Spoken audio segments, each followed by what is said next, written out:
In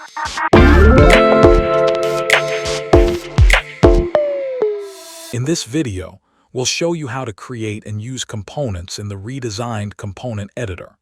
Components allow you to build reusable UI elements, while component properties let you define which attributes can be customized for each instance.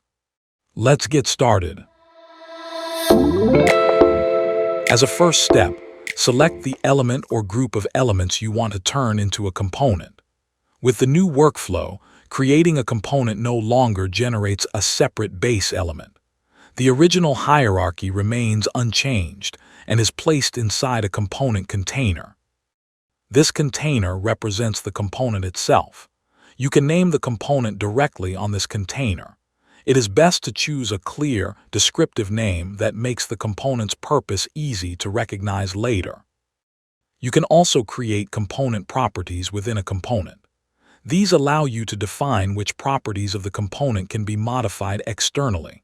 For example, you can expose text, color, size, visibility, or other values related to the component's appearance and behavior.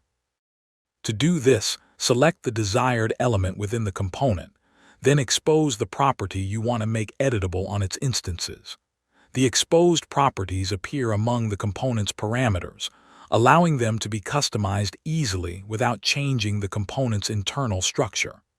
As a result, a single component can support multiple appearances and behaviors. You can place any number of instances of the created component in the project. Each instance uses the same underlying structure, but the values of the exposed component properties can be overridden individually.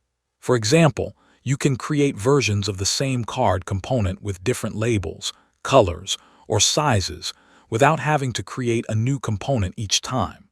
You can assign either a direct value or a variable to each parameter. This allows component instance values to change dynamically or use variables that have already been created in the project. Components allow us to quickly create reusable and easily customizable UI elements.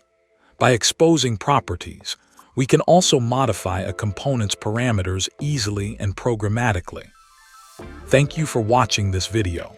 If you enjoyed the content, give it a like and subscribe so you don't miss the upcoming episodes.